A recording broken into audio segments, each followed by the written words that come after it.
عشقت پوشانیه.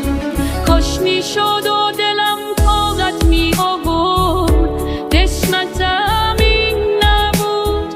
میپوسم به خدا بی تو زیر این آسمان کبود.